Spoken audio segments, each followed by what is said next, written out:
Exclusive negotiation window with the team ended this week. So leaders from Maryland and Virginia wasted no time pitching why their states should be the new Commanders Stadium home. But a group in D.C. says there is more support for a D.C. deal than many may realize. Chief investigative reporter Eric Flack has been following this story.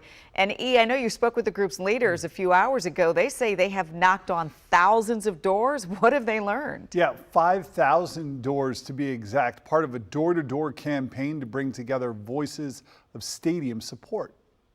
The debate over the Commanders' $1.1 billion taxpayer-funded stadium package has largely played out in council chambers and editorial pages, with an occasional sign of protest popping up around the district.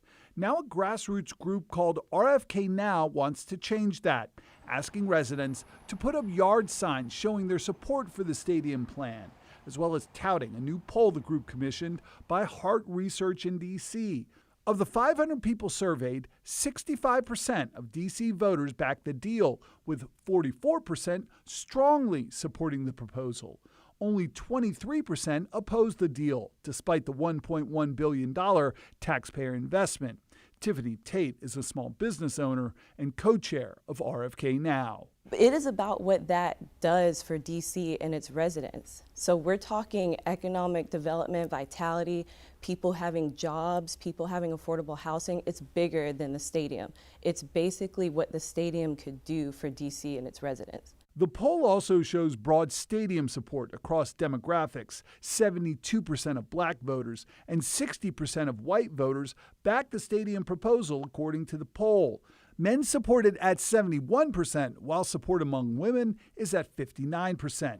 The group plans to take that poll and their voices to D.C. Council's public hearing on the stadium, July 29th and 30th. That's why we're here. We really are bringing that voice to the council members and to the rest of the residents. I think it's really just understanding what the possibilities of this stadium can be. It's not just about the Commanders.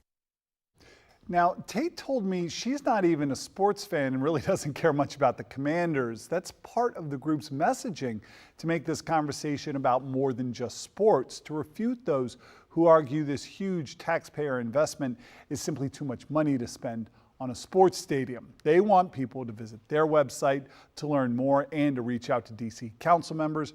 We link their information on our website, WUSA9.com. Les? Yeah, it sounds like what Tiffany and some of the other people she's talking to are saying, that this is not about sports. This is about the future for the city. And small business owners like her who say we need the investment, especially in that part of DC. All right, Eric, we'll be watching. Thank you so much. And the Washington Commanders rookies, well, they're reporting for the start of training camp today in Ashburn.